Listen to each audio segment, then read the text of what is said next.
बढ़े आज का मुद्दा में आगे, लेकिन उससे पहले बड़ी खबर से आपको कर दे बाखबर। पीएफआई फंडिंग की जांच के लिए ईडी पहुंचा शाहीन बाग।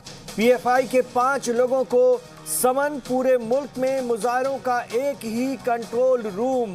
ईडी की जांच शुरू हो चुकी है और 5 लोगों को समन दिया गया है, जारी किया गया है। ईडी की टीम पहुंची है शाहीन बाग। पीएफआई के 5 लोगों को समन। आपको बता दें, शाहीन बाग में ही पीएफआई के कई दफ्तर खुले हुए हैं और 120 करोड़ रुपए को लेकर के जो बातें निकलकर सामने आ रही हैं, जिस तरह से लोगों ने इन पैसों को निकाला और जहां जहां ये पैसे, और अब इस पूरे मामले की जांच ईडी कर रहा है और शाहीन बाग पहुंची है ईडी की टीम। पीएफआई के 5 लोगों को समन भी जारी किया गया है। मुजाहिरों का एक ही कंट्रोल रूम है बताया जा रहा है और वो है पीएफआई।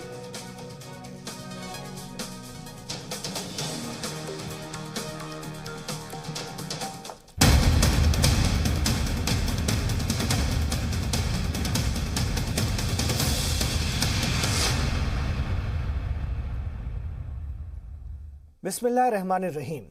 अलीगढ़ मुस्लिम यूनिवर्सिटी यानी एएमयू में काबिल एतराज तकरीर करने के इल्जाम में शर्जिल इमाम को पुलिस ने बिहार के जहानाबाद से गिरफ्तार कर लिया है।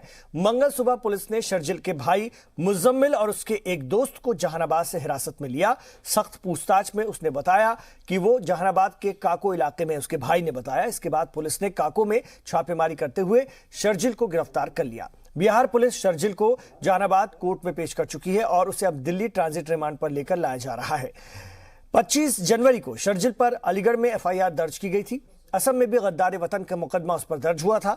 वजीर आला नीतीश कुमार ने शर्जिल की गिरफ्तारी पर कहा है कि जो कोई गलत काम करेगा उसके खिलाफ कानून अपना काम करेगा। लोगों को अपनी राय रखने की आजादी है, लेकिन किसी को भी मुल्क के मफाद या कानून के दायरे से बाहर जाकर बयानबाजी की छूट नहीं दी जा सकती।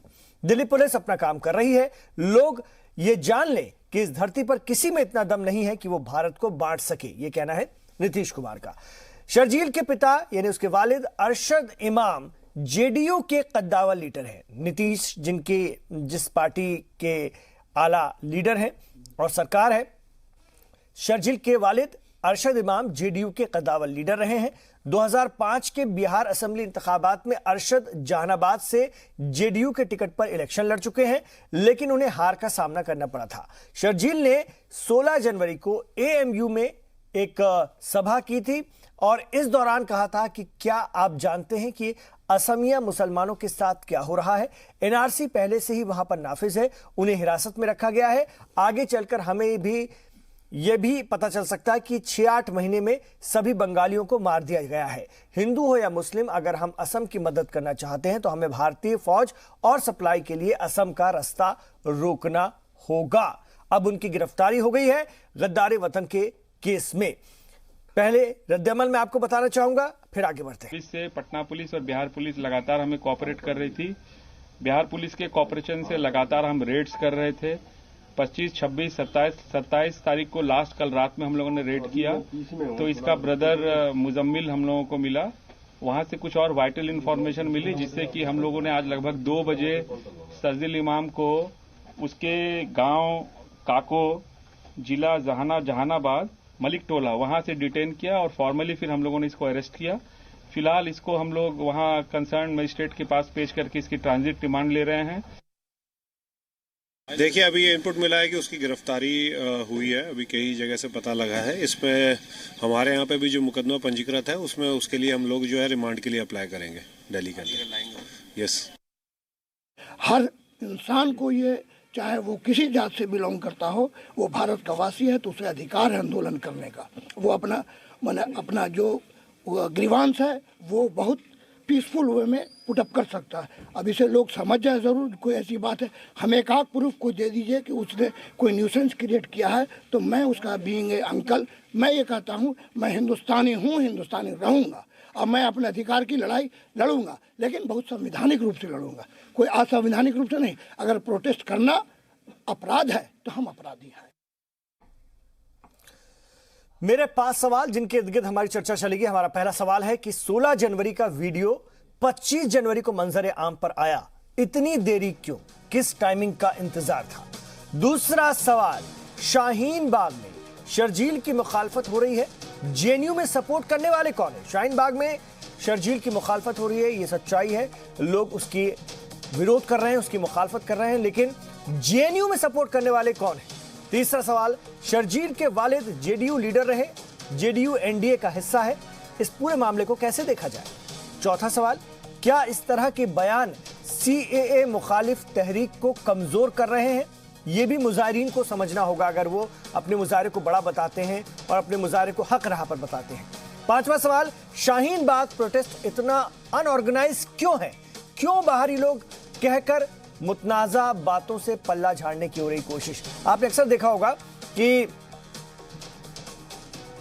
शाहीन बाग के लोग कहते हैं वो तो बाहर ही आ गए थे हमारे बीच में, तो इसको कौन ऑर्गेनाइज कर रहा है? ये तो फिर आपका जो पूरा जो आंदोलन है, पूरी तहरीक है, ये बहुत ही अव्यवस्थित है और इसको अगर इस तरह से देखा जाएगा तो फिर तो कोई भी कुछ भी कहकर चला जाएगा आपके बीच और आप कहते चले जाएंगे कि पता नहीं ये तो बाहर ही था। तो इसको हम कैसे समझें? कैसे आप इसको ऑर्गेनाइज कर सकते हैं?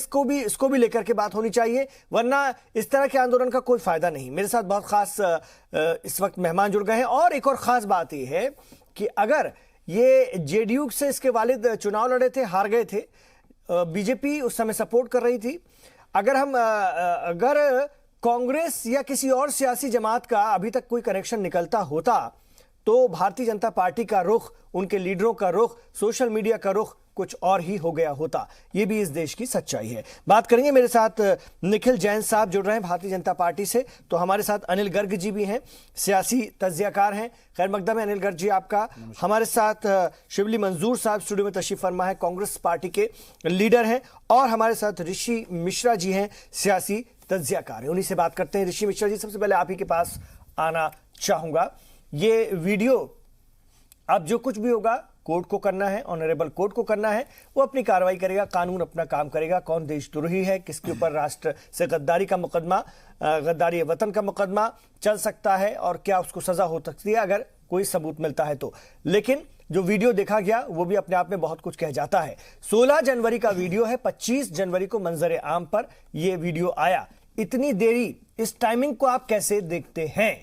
देखिए, नो डाउट इसमें हो सकता है कि सियासत का एक एंगल हो, लेकिन सबसे पहले मैं आपके चैनल से के माध्यम से ऐसे देश विरोधी ताकतों को खबरदार करना चाहता हूं कि आप सियासत कीजिए, लेकिन सियासत और विचारधारा देश के अखंडता से बड़ा नहीं है।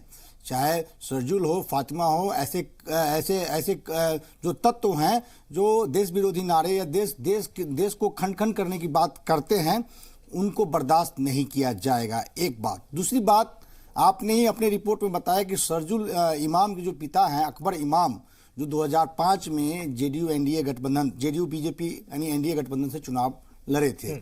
और मैं एक फैक्ट ये भी बताऊं, जिनका आप बाइट चला रहे थे, आपके रिपोर्टर शायद सवाल कर रहे थे, वो शर्जील इमाम के चाचा हैं, वो अभी भी ब्लॉक अध्यक्ष हैं, जेडीयू के ब्लॉक अध्यक्ष हैं। तो ये सवाल तो बीजेपी वालों या एनडीए गठबंधन से होना चाहिए कि शर्जील इमाम से इनका क्या कनेक्शन है। शर्जील इमाम ने देश विरोधी बातें की है तो ये एनडीए के नेताओं को रखना चाहिए कि इनका क्या कनेक्शन है। शर्जील इमाम ने बयान दिया है, ठीक है, लेकिन उसके चाचा या उसके भाई की क्या गलती है जो पुलिस ने उनको गिरफ्तार किया, इंट्रोगेट किया। तीसरी बड़ी बात, मतलब आपको पुलिस के काम करने के तरीके पर भी एतबार नहीं है क्या? ऋषि मिश्रा जी, पुलिस अपने तरीके से करती है और इस तरह से कोई मंजर आम पर आकर के इश्तियाल अंगेज बयानबाजी करेगा तो उसको कैसे छोड़ा जाए? नहीं है कि आप ही के डिबेट में मैंने बताया है कि मुजफ्फरनगर के मोहम्मद फारूक जो एक गवर्नमेंट एम्प्लॉय थे और जिस दिन उनकी गिरफ्तारी हुई है, जिस कारण से गिरफ्तारी हुई, वो उस दिन ऑन वर्किंग थे, सरकार यूपी गवर्नमेंट के क्लर्क थे, वो 10 बजे से 6 बजे तक ऑफिस में थे, फिर भी गिरफ्तारी हुई, 11 दिन जेल में रहे।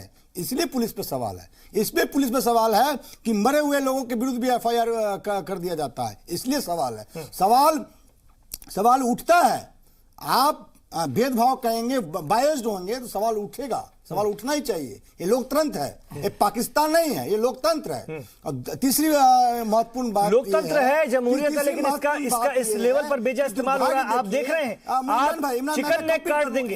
ये जबान है और उन लोगों की जबान है जो ये दावा करते हैं कि वो मुजाहरा कर रहे हैं सीए की मुखालफत। 2 सेकंड लूंगा सिर्फ। 26 जनवरी को आदरणीय पूजनीय प्रधानमंत्री जी नरेंद्र मोदी जी अहिंसा के पाठ पढ़ाते हैं हम लोगों को, अच्छी बात है। अहिंसा की पूजने वाला देश है, ये गांधी का देश है। लेकिन 27 जनवरी को क्या होता है, उन्हीं के मंत्री अनुराग ठाकुर गोले की बात करते हैं, हिंसा की बात करते हैं। क्या अनुराग ठाकुर अपने ही प्रधानमंत्री का सम्मान नहीं करते हैं? जो अहिंसा का पाठ पढ़ाते हैं 26 जनवरी को, उन्हीं के मंत्री 27 जनवरी को दिल्ली विधानसभा चुनाव में कहते हैं कि गोली से जवाब दिया जाएगा, देश के गद्दारों को गोली मारो। क्या है ये गांधी के देश में हिंसा को बढ़ावा दे रहे हैं, जनता को उन्मादी बना रहे हैं आप चंद वोटों के लिए, एक राज्य में सत्ता पाने के लिए। शर्म आनी चाहिए ऐसे सियासतदानों को। मैं खबरदार करना चाहता हूं ऐसे लोगों का। एक खूबसूरत हिंदुस्तान रहेंगे तो आपका सियासत रहेगा और ये सियासतदान रहेंगे। ठीक है, अनिल गर्ग जी क्या कहेंगे ऋषि मिश्रा जी के सवालों पर? और मैं आपसे वही सवाल रखना चाहता हूं, 26 जनवरी का, माफ कीजिएगा 16 जनवरी का ये वीडियो 25 जनवरी को ये दिखाया जाता है, मंजर आम पर लाया जाता है। ये टाइमिंग मुझे कुछ और ही समझ में आती है। वीडियो तो गलत है, जो कहा गया है वो किसी भी सूरत में माफ नहीं किया जा सकता, कानून अपना काम करेगा। लेकिन ये टाइमिंग क्या बताती है? दिल्ली में चुनाव चल रहे हैं। अनिल गर्ग जी, आप मुझे एक बात बताइए, अगर 16 जनवरी को कोई चीज़ हुई है और उसकी खबर 25 तारीख को आती है तो उसको बताना चाहिए या नहीं चाहिए? अगर इसलिए कोई अपराध हुआ और चूंकि किसी देश के किसी हिस्से में चुनाव चल रहे हैं उस अपराध को सामने ना लाया जाए, ये तो मैं समझता हूँ अच्छी बात नहीं है। अभी ऋषि मिश्रा जी 2-3 बातों का जिक्र कर रहे थे, मैं वो उनकी बातों पर अपनी बात बताना चाहता हूँ। अभी ऋषि जी ने कहा कि शर्जिल जिनके बारे में इतनी सारी बातें हो रही हैं, जिन्होंने ये बेहुदा बयान दिया, अभी ये बात हो रही है कि उनके पिता तो एनडीए के थे, एनडीए पे सवाल उठते हैं। ये सवाल एनडीए पे नहीं उठते, ये तो एनडीए के लिए और एक अपने गर्व की बात है कि उनके ही नेता का आदमी भी, उनके ही घर का कोई आदमी भी अगर कोई गलत हरकत करेगा, देशद्रोह की बात करेगा तो उसको भी बख्शा नहीं जाएगा। ये तो उनकी बल्कि एक सख्त नीति बताती है कि देशद्रोह कोई भी करे, चाहे बेशक उनसे ही छुआ। उन्होंने अनुराग ठाकुर का भी हवाला दिया है सर। मैं आ रहा हूं ना अपनी बात पे, मैं अभी बात कंप्लीट कर लूंगा। एक मिनट भाई, मैं तो नहीं बोल रहा था जब आप बोल एक और दिल्ली के, मैं तो ये बोल रहा हूं लीडर है कि आपने ये कहा, उन्होंने कहा कि जिस दिन भारतीय जनता पार्टी की सरकार दिल्ली में बन गई, गोली चलाओ, एक केंद्रीय मंत्री को शोभा देता है, नहीं चला। ठीक है ऋषि जी, जिस दिन भारतीय जनता पार्टी की सरकार बंद कर दे तो मुझे बताइएगा, मैं अपनी बात कहना शुरू करूंगा। अनिल गर्ग जी, जिस दिन बीजेपी की सरकार, हाँ तो गोली चलवाइएगा, कानून है, कोर्ट है, सुप्रीम कोर्ट है, पुलिस है, लोकतंत्र है। अनुराग ठाकुर बिल्कुल ठीक कहा। गोली क्यों नहीं चलाई? मोदी जी का गोली चलाई, उन्होंने क्या कहा? उन्होंने देश के गद्दारों को, देश के गद्दारों को गोली नहीं मारना, देश के गद्दारों को गोली से जवाब देना चाहिए, देश के गद्दारों को गोली से जवाब देना चाहिए, देश के गद्दारों को गोली से जवाब देना चाहिए। मतलब वो क्या कर रहे थे? देश को आतंकवादी मार करेगा, निखिल जैन जी, ऐसा है ऋषि जी, अगर आप गोली चलाना बंद कर दें, एक मिनट इमरान भाई, अगर ऋषि भाई गोली चलाना बंद करे तो मैं अपनी बात कहूँ। प्रधानमंत्री का ऋषि जी, मैं आपको बार-बार, निखिल जी ऐसे चर्चा नहीं होगी। मुझे आप दोनों के फोटो गिराने पड़ेंगे। मेरे सवालों पर रहिए, आप दोनों की आवाज नहीं, ऋषि जी आपकी आवाज नहीं जाएगी, नहीं जाएगी। एक मिनट सर, एक मिनट निखिल जी, निखिल जैन जी आ गए हमारे बीच। सर एक मिनट सर, माफी के साथ सर, एक मिनट मैं आप ही के पास आऊंगा। निखिल जैन जी और ऋषि मिश्रा जी, मैं एक ही बार आपको बताऊंगा, ये इस तरह से नहीं चलेगा, जब आपसे पूछा जाए तब कहेगा। इस वक्त की बड़ी खबर आ रही है, प्रवेश वर्मा और अनुराग ठाकुर को लेकर एक्शन में आ गया इलेक्शन कमीशन। दिल्ली के चीफ इलेक्शन कमिश्नर ने दाखिल की report. Model code of conduct की मुश्तबा खिलाफ वर्जी को लेकर रिपोर्ट है। बहुत निखिल जैन जी और अनिल गर्ग जी बचाव में उतरे हुए थे। ये देखिए, इलेक्शन कमीशन ने रिपोर्ट दाखिल कर दी है। प्रवेश वर्मा, जिनका कहना था कि सरकार अगर बनती है दिल्ली में तो शाहीन बाग के लोगों को एक दिन में वहां से हटा दिया जाएगा। मस्जिदों को लेकर भी उन्होंने बयान दिया था, 1 महीने में साफ कर दी जाएंगी।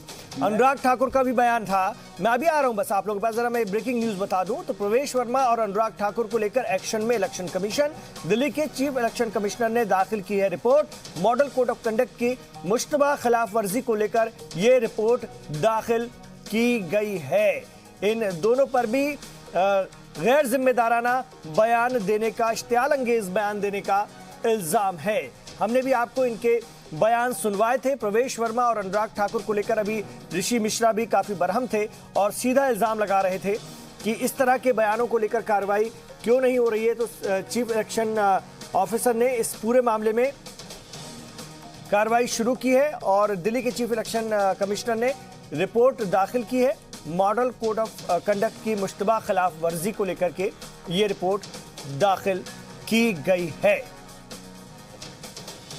जब तक हमारे साथ फोन जुड़ेगा, मैं निखिल जी आपसे जानता हूं, आप भारतीय जनता पार्टी सर आ रहा हूं, आप भारतीय जनता पार्टी के लीडर हैं और आप अभी बहुत बड़ी बड़ी बातें भी कर रहे थे। मैं आऊंगा, हालांकि अभी अभी आपने ज्वाइन किया है, लेकिन निखिल जैन जी ये देखिए यहां भी कार्रवाई हो रही है। मतलब इन बातों को भी कोई बहुत अच्छे से नहीं ले रहा है, जिनको अभी आप कहीं ना कहीं ये समझाने की कोशिश कर रहे थे कि बहुत अच्छी बात बोली, बहुत अच्छी बात बोली। देखिए अनुराग ठाकुर जी ने क्या बोला, माननीय केंद्रीय मंत्री ने यह बोला देश के गद्दारों को जूते मारो। गद्दार का सर्टिफिकेट आप क्यों नहीं? जब देश बांटने की बात करेगा देश का गद्दार नहीं हुआ? देश का बांटने की बात करेगा, देश को आसाम को अलग देश बनाने की बात करेगा तो देश का गद्दार नहीं होगा। देश के गद्दार, देश के गद्दार, देश के गद्दार। मुझे जवाब देने दीजिए, एक बार आ रहा हूं सर, आ रहा हूं। शिबली मंजूर साहब आ रहा है, शिबली मंजूर साहब के अंदर आप एक और ब्रेकिंग न्यूज चलाएंगे। बताओ क्या होगा? भाजपा का IT cell chief election officer को देशद्रोही घोषित करने में लग गया। निखिल जी जवाब अब देखेंगे, अभी आएगा। जवाब दीजिए निखिल जी, जवाब दीजिए। आप सुनिए थोड़ा सा जी, निखिल जी जवाब दीजिए। किस चीज का? उन्होंने सवाल रखा, कांग्रेस के लीडर ने सवाल किया कि थोड़ी देर बाद एक और खबर चलेगी कि चीफ इलेक्शन कमिश्नर दिल्ली के जो हैं उनको भी देशद्रोही और गद्दार साबित करने के लिए भाजपा का आईटी सेल लग जाएगा। ये सवाल है। कांग्रेस का काम क्या है? कांग्रेस ना इस समय क्या है, शाहीन बाग में हम क्यों यहाँ बैठे हैं? हम बैठे हैं शर्गिल इमाम के ऊपर। शर्गिल इमाम एक देशद्रोही है जो देश को बांटने की बात करता है। उससे कोई इनकार नहीं कर रहा है, उससे कोई इनकार नहीं कर रहा। उस पर कार्रवाई होगी, कानून के मुताबिक जांच होगी। हमने सवाल ये है कि यहाँ 2 लोगों पर और मामला दर्ज हुआ है, यहाँ 2 लोगों पर और कार्रवाई होने वाली है। क्या हमने शर्जिल इमाम की गिरफ्तारी के ऊपर कहा कि वो गलत हुआ? नहीं कहा। गलत को गलत कहा, गलत को गलत कहने का दम रखते हैं आप अनुराग ठाकुर जी को। अभी उनका स्पष्टीकरण लिया क्या? दम रखिए। क्यों गलत कहने का दम? क्या गलत कहा उन्होंने? बिल्कुल सही कहा। अनुराग ठाकुर जी समर्थन करता हूँ, देश के गद्दारों को गोली मार देनी चाहिए। निखिल जी ऐसे थोड़ी बात, देश के गद्दारों, आप डिफेंस एक्ट जाए ना, क्या कहते हैं, टेररिस्ट को देखो और गोली मार दो। जो देश को बांटने की बात कर रहा हो, जो कह रहा हो कि असम को अलग देश बना दो, मतलब वो देश का गद्दार नहीं है, वो टेररिस्ट नहीं है। ऐसे आदमी को खूबसूरत लोकतंत्र है, यहाँ पे आर्मी की हुकूमत हो जाए। अरे सिर्फ आर्मी के हिसाब से चले, हम भी पाकिस्तान की तरह हो जाए। लोकतंत्र है, बातों से ऐसा ही लगता है। अरे लोकतंत्र है, हम डेमोक्रेसी, अरे लोकतंत्र है तो क्या कोई देश को बांटने की बात करेगा? ये तो पाकिस्तान की भाषा है, ये पाकिस्तान की भाषा बोलने वाला और देश का गद्दार है, देशद्रोही है, उसे गोली मार देनी चाहिए। मैं बिल्कुल समर्थन करता हूँ, मैं बिल्कुल समर्थन करता हूँ। हंसी आ रही है। आप समर्थन कीजिए, आप समर्थन कीजिए निखिल जी, हंसने का मौका आप समर्थन कीजिए। आपकी सियासत, आपकी सियासत रही ना, मैं आ रहा हूँ, तो संविधान, मैं आ रहा हूँ, आपके पास तो इतना बढ़िया, थोड़ा मैं आ रहा हूँ के लिए सम्मान दिखाइए। ठीक है, हंसने के लिए आपको तो कहीं बाहर नहीं जाना पड़ेगा। आपकी पार्टी में एक बहुत बड़ा क्लाउन है। अरे कैसी बातें कर रहे हैं आप? पूरी जनता देख रही है। शिबली मंजूर साहब मेरे सवाल पर रहिए। ठीक है निखिल जी, निखिल जी मैं आऊंगा आपके पास। शिबली साहब, शाहीन बाग का समर्थन, शिबली मंजूर साहब, शिबली साहब मेरा सवाल सुनिए। का केस लड़ने के लिए पीएफआई से पैसे ले रहा है। निखिल जी कह रहे हैं आपको मैंने सुन लिया, बस ठीक है, आपको मैंने सुन लिया, आपको मैंने सुन लिया, शाहीन बाग, आपको मैंने सुन लिया। कांग्रेस और आम आदमी पार्टी के नेता ही शाहीन बाग को भड़का रहे हैं। चलिए शिबली साहब, शिबली मंजूर साहब, शिबली मंजूर साहब, शिबली साहब, पुरी वाला कहता है मैं जाऊंगा शाहीन बाग, शिबली मंजूर साहब वाला कहता है मैं जाऊंगा शाहीन बाग। कांग्रेस देश के हर कमजोर, हर पिछड़े, हर अकलियती, हर बंदे के साथ खड़ा है। Congress is standing with the last person in the line. Okay, और ये जो बिल है सीएए का, एनआरसी का, मैं वाजे तौर पर यहां कह देना चाहता हूं कि हम विरोध सिर्फ सीएए का नहीं कर रहे हैं। जब सीएए को एनआरसी से जोड़ के देखा जाता है, इसके जो दुष्परिणाम होंगे देश की तकरीबन 65-70। आ रहा हूं निखिल जी, आप खामोश रहिए। निखिल जी, निखिल जैन जी, निखिल जैन जी, जब आपसे पूछा जाए जब बोलिए, जब आपसे पूछा जाए जब बोलिए सर, मैं आऊंगा आपके पास। मैं आऊंगा आपके पास। निखिल जैन जी, निखिल जैन जी मुझे अपने सवाल रखने, निखिल जैन जी का फोटो गिराइए। निखिल जैन जी आपकी आवाज नहीं जा रही। अमित शाह जी ने बनाया, निखिल जैन जी 9 बार 1 2 3 4 5 6 7 8 9 बार बोला है कि शिबली मंजूर साहब, तो हम अगर उनकी बात को कोट कर रहे हैं, शिबली साहब, बोलते हैं ये शिबली मंजूर साहब, अरे लोगों की आंखों में धूल जो आप बिल्कुल इसी तरह बात कर रहे हैं जैसे राहुल गांधी ने बिना सीएए का एक्ट पढ़े बयान देना शुरू करा। आप दोनों का हो गया सर, आप दोनों की बात हो गई हो तो मैं आगे बढ़ूं, मैं आगे बढ़ूं। करिए ना, मैं बैठा हूं आपके। निखिल जैन साहब, निखिल जैन साहब, निखिल जैन साहब और शिबली मंजूर साहब, बहुत माफी के साथ मैं आपसे कह रहा हूं, अगर आप दोनों का हो गया तो मैं आगे बढ़ूं। जी सलाम में बात करने का ये तरीका नहीं है। हमारे जो नाजरीन हैं वो एक एक करके लोगों को सुनना चाहते हैं।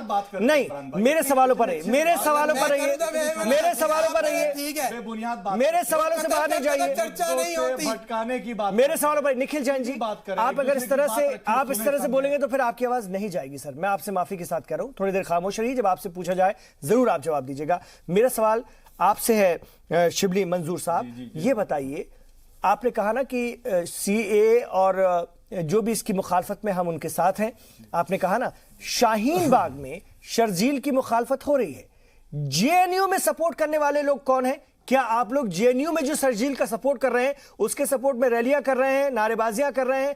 क्या कांग्रेस का हाथ उनके साथ भी है? ये बताइए। निखिल जी आप नहीं बोलेंगे, मेरा सवाल है, मुझे जवाब लेने दीजिए। जेएनयू में कौन लोग हैं जो शर्जील इमाम के सपोर्ट में रैली कर रहे हैं? हम लोगों को जानकारी नहीं है, हम लोग इस तरह से उनको, ये वही जेएनयू है जहां पर कांग्रेस के साबिक सदर राहुल गांधी एक बार गए थे, मिलाए थे लोगों से, और हमेशा बाज दफा कांग्रेस सपोर्ट करती नजर आती है, इसलिए मैंने पूछा आपसे। हिंदुस्तान के सर्वोत्तम यूनिवर्सिटीज में से है, सेंटर ऑफ लर्निंग है, वहां गए हैं राहुल गांधी, बिल्कुल जाएंगे। लेकिन अभी आपने सवाल किया है शर्जील इमाम के ऊपर, तो उनको सपोर्ट करने वाले कौन लोग हैं जेएनयू में, हमको जानकारी नहीं है, इसके ऊपर टिप्पणी नहीं करेंगे। जहां तक रही बात शर्जील इमाम की गिरफ्तारी की या उसका जो रोल रहा है शाहीन बाग के धरने में, उसको इस तरह से पोर्ट्रे कर रहे हैं। मैं एक बात रखूं यहाँ पे, ये जो सिलेक्टिव ऑटिज्म की बात करते हैं ना ये लोग, आप 26 जनवरी के सुबह का मेरे पास कुछ वीडियो आया था शाहीन बाग का, बहुत लंबा चौड़ा शानदार सा तिरंगा लहराया, लाखों लोगों ने जन गण मन गाया। अच्छा लगा कि भाई ये हिंदुस्तानी है जो अपने हक की बात रख रहे हैं, हक मांग रहे हैं। उसमें से सिलेक्टिवली इन्होंने किसको चुना? शर्जील इमाम को, जिसकी कुछ वीडियोस हैं जो गलत बोल रहा है, वो बिल्कुल बोल रहा है गलत। अब उसकी जांच होगी, कानून के दायरे में जो कानून कहता है, जो सजा होती है वो होगी, उसको उसके ऊपर छोड़ दिया जाए। सिलेक्टिवली उसको उठा के सिर्फ ये दिखाने की कोशिश कर रहे हैं कि वहां पे जो मौजूद 10 लाख लोग थे उसमें से 9,99,999 लोग वो बात नहीं कर रहे हैं जो बात शर्जील इमाम कर रहा है। लेकिन आप शर्जील इमाम को सामने दिखा करके ये साबित करना चाह रहे हैं कि पूरे के पूरे 10 लाख लोग वैसी बातें कर रहे हैं। ये गलत है, इससे दिल दुखता है और अफसोस भी आता है, गुस्सा भी आता है भाजपा के प्रोपेगेंडा के ऊपर। ठीक है, मैं लौट रहा हूं।